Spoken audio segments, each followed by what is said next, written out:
अस्सलाम वालेकुम दोस्तों आइए खुजली पर आज एक ऐसा नुस्खा देते हैं जो इंशाल्लाह ताला 100% वर्किंग है।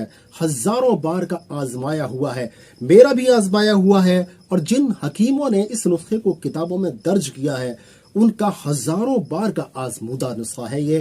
दोस्तों बहुत ही अच्छा काम करता है और आजकल खुजली की प्रॉब्लम इतनी ज्यादा है, बहुत ज्यादा, इस कदर मरीज खुजली के देखने को मिलते हैं। किसी के हाथ पैर में खुजली है, किसी के पूरे जिस्म में खुजली है और खुजली से इस कदर परेशान हो चुके हैं कि किसी भी तरह का कोई ट्रीटमेंट उनको फायदा नहीं पहुंचा सका।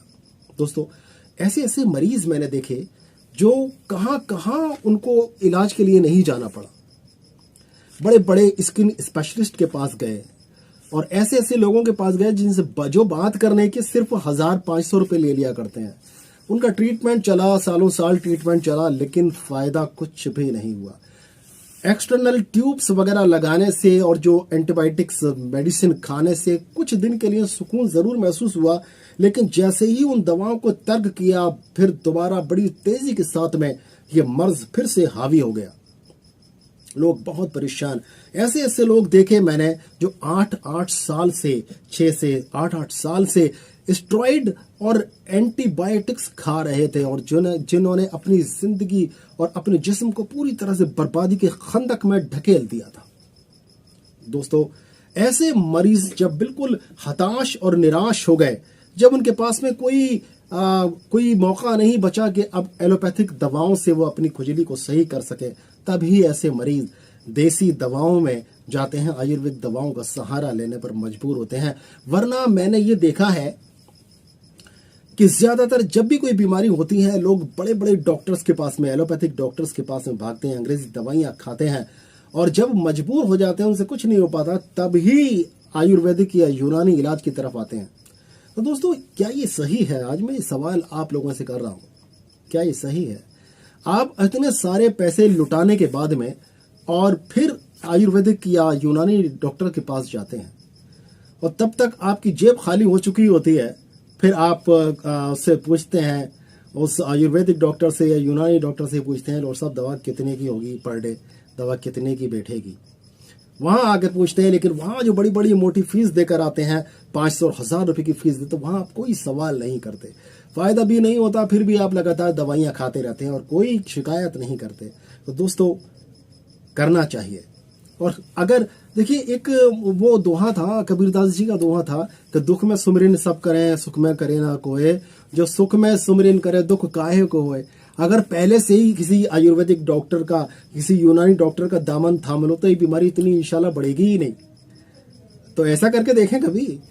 तो आज मैं आपको इसका नुस्खा देने वाला हूं इंशाल्लाह, जो खुजली के लिए बहुत ही सस्ता नुस्खा है, क्योंकि यहाँ आयुर्वेदिक डॉक्टर के पास में जाके सबसे पहले पैसों की चिंता होने लगती है, उस चिंता को दूर किए देते हैं। चलिए, तो बिल्कुल भी आपका पैसा ज्यादा खर्च नहीं करना, बहुत मामूली से पैसे खर्च करने हैं और आपका नुस्खा तैयार होने वाला है। यूँ समझ लीजिए कि आपके 100 रुपए भी पूरी तरह से खर्च नहीं होंगे और महीने भर की दवाई आपकी तैयार हो जाएगी। जी हाँ, और आपको शायद महीने भर खानी भी ना पड़े, उससे पहले ही आप इंशाल्लाह ताला सेहतयाब हो जाओगे, बिल्कुल सही हो जाओगे। तो क्या करना है आपको? देखिए, गंधक आंवला सार लेनी है। 2 तरह की गंधक होती है।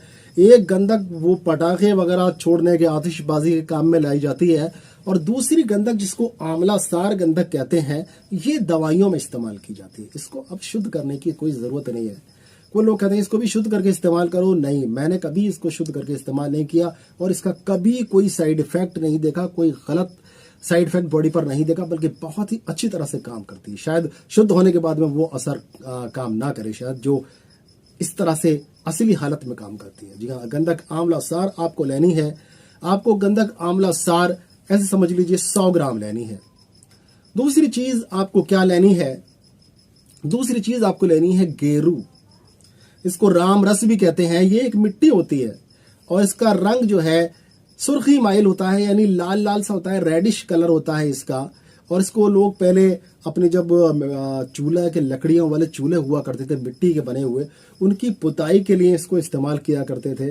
और चूना या पिंडोल वगैरह कहते हैं ना, पोता, उसको लगाया करते थे और उसकी रेड कलर से उसकी बाउंड्री किया करते थे, एक अजीब लुक आया करता था। तो वो तो खत्म हो चुका है, लेकिन वो राम रस या गेरू आज भी मिलता है। जी हाँ, तो वो भी आपको 100 ग्राम लेना है। और जो तीसरी चीज है वो है आपकी काली जीरी। जी हाँ दोस्तों, काली जीरी, ये काला जीरा नहीं है, इसको काला जीरा कहकर मत मांगना, वरना वो काला जीरा आपको दे देगा। वो बिल्कुल डिफरेंट चीज है, बिल्कुल अलग चीज है। तो यहाँ पर काली जीरी हमें लेनी है। ये भी मैं आपको यहाँ दिखा रहा हूं, आप अच्छी तरह से उसको पहचान सकते हैं, पहचानने में कोई आपको दिक्कत नहीं होगी।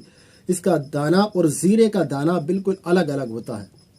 तो आपको काली जीरी कहेंगे तो आपको यही देगा, और काला जीरा कह देंगे तो काला जीरा देगा, वो ये नहीं है।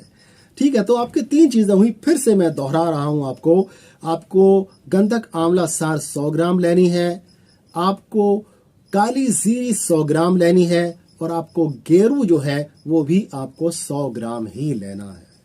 अब इसको क्या करना है, इसको बारीक करके पीस लेना है। गंधक को भी, गेरू को भी और काली जीरी को भी बारीक करके पीस दीजिए। दवा तैयार हो चुकी है। बहुत बड़ा कोई कटरंगा नहीं करना इसमें, बिल्कुल दवा आपकी रेडी हो चुकी है, तैयार हो चुकी है। अब इसको खाना कैसे है दोस्तों, इसको किस तरह से खाना है, सिर्फ 6 ग्राम दवाई लेनी है, और इस 6 ग्राम दवाई को हमें सुबह हल्का नाश्ता करने के बाद में इस 6 ग्राम दवाई को दही में मिलाकर खाना है, या मुंह में रखकर दही पी जाना है। दही, अब दवाई आपकी 6 ग्राम ही होनी चाहिए। दही आप चाहे 100 ग्राम ले लें, 200 ग्राम ले लें, 250 ग्राम ले लें, जितना आपको अच्छा लगता हो उतना ले लें।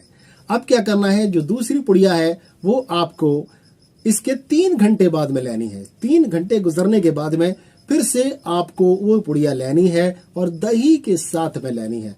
बेहतर तो ये होगा कि आप दही का इस्तेमाल ही पूरे दिन में करें। आप मिर्च मसाले वाली चीजें ना खाएं उस दिन जिस दिन ये दवाई आपको खानी है। अब रोटी आपको लेनी है, आप चने की और गेहूं की रोटी मिक्स करके उस रोटी को लीजिए और उसको दही के साथ में ही खाइए। दही आपका मीठा होना चाहिए, ये भी एक शर्त है।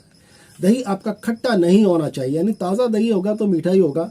उस ताज़ा दही में उस दवाई को मिलाकर खा लीजिए, या खाकर उसको ऊपर से दही पी लीजिए, दही खा लीजिए।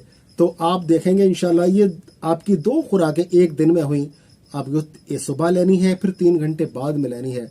इसी तरह से दूसरे दिन भी आप इसको ले लीजिए। आप देखेंगे इंशाल्लाह कुछ ही दिन आप इस्तेमाल करेंगे, हफ्ता भर में आपको इसका रिजल्ट मिल जाएगा कि आपके जिस्म की खुजली आपकी ऐसे जाने लगेगी, हवा की तरह से उड़ने लगेगी। तो दोस्तों, अब आपका सवाल ये भी होगा कि हम स्किन पर लगाने के लिए क्या इस्तेमाल करें। तो कुछ भी नहीं करना है, आपको कोई और चीज़ नहीं लेनी है, बल्कि ये जो पाउडर आपने बनाया है, खाने के लिए जो बनाया है, यही पाउडर आपको लगाने के लिए भी इस्तेमाल करना है। ये बड़ी कमाल की बात है कि दवा खाने वाली भी दवा वही है और लगाने वाली भी दवा वही है। करना सिर्फ इतना है, इसका जो बारीक ये पाउडर बनाया है आपने, ये काफ़ी बारीक होना चाहिए। इसको अब नींबू का अर्क ले लीजिए। नींबू, लेमन या लीमू वगैरह इसको कहा जाता है। ये मैं सामने दिखा भी रहा हूँ, आपको दिखाई दे रहा है आपको नींबू, लेमन। तो इसका जूस निकाल लीजिए, और इतना जूस निकालिए, इसको छान लीजिए, जूस को, बीज वगैरह ना जाएं। फिर इसको छानने के बाद में ये पाउडर इसमें मिक्स कर दीजिए। इतना करिए कि ये एक पतला सा मरहम सा तैयार हो जाए।